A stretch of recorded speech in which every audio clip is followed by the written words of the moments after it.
Alors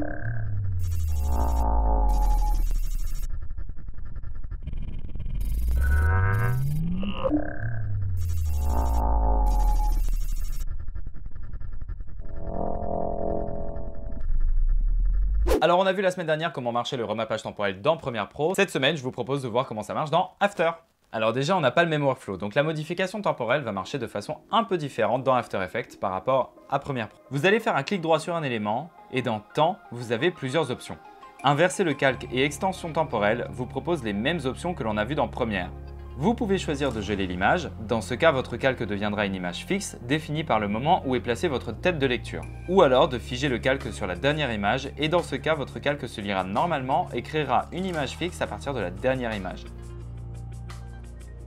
Et vous avez aussi la possibilité d'activer le remappage temporel.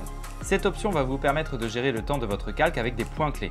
After va placer les deux points clés aux extrémités du calque, signifiant le début et la fin. Si vous modifiez les positions de ces points clés, vous allez accélérer ou ralentir votre plan. Vous pouvez aussi rajouter des points clés entre les deux et les modifier afin de créer des accélérés ralentis à des moments précis.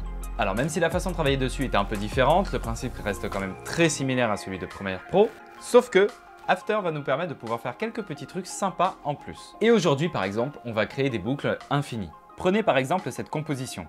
On va travailler à partir d'autres compositions uniquement. Mais aucune de ces compositions ne fait la même durée ou la durée de la composition principale qui fait 30 secondes.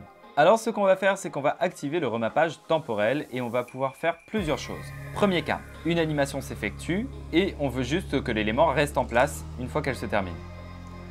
On va activer le remappage temporel et on va pouvoir prolonger la durée du calque. Mais une fois qu'on atteint le deuxième point clé, notre image disparaît. Pas de panique. Vous allez double-cliquer sur votre précomposition et dans celle-ci, vous allez prolonger la fin des calques que l'on voit ici. Quand vous revenez dans votre composition principale, vous verrez que votre image reste en place après le deuxième point clé. Deuxième cas, on veut qu'une animation se lise en boucle du début à la fin et ainsi de suite. Puisque le remappage temporel nous permet de gérer des points clés, on va pouvoir utiliser une expression, notamment les expressions loop out. Donc on va cliquer en maintenant la touche Alt sur le chrono du remappage temporel et on va écrire loop out avec un O majuscule, parenthèse, ouvrez les guillemets, cycle, fermez les guillemets et fermez la parenthèse. On vient ensuite prolonger notre calque sur toute la durée voulue. Cette expression va lire l'animation du premier point clé vers le deuxième en boucle.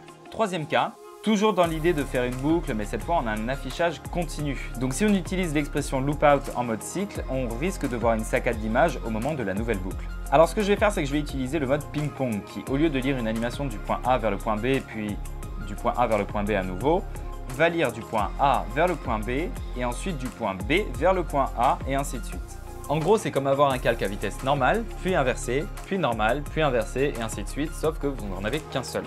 Dernier cas que l'on verra aujourd'hui, vous avez un élément qui apparaît avec une animation et qui continue avec des animations automatiques. On veut donc créer une boucle mais qui ne recommence pas avec l'apparition de notre élément. On va toujours utiliser l'expression ping-pong, mais on va lui rajouter une valeur. Loopout ping-pong, virgule 1. Faites attention à ce que tout soit bien compris dans la parenthèse. On va ensuite définir un nouveau point clé dans notre remappage temporel au moment où notre panneau a fini d'apparaître.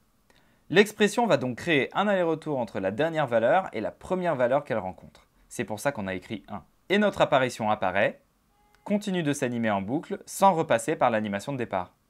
Voilà donc 4 techniques différentes pour créer des boucles infinies dans After Effects avec le remappage temporel. Je vous rajoute dans la description toutes les expressions qu'on a utilisées aujourd'hui. Si vous n'êtes pas encore familier avec les expressions, je vous invite à regarder l'épisode des After Effects Basics dans lequel on a déjà traité le sujet. Maintenant c'est à vous de boucler. Allez, ciao!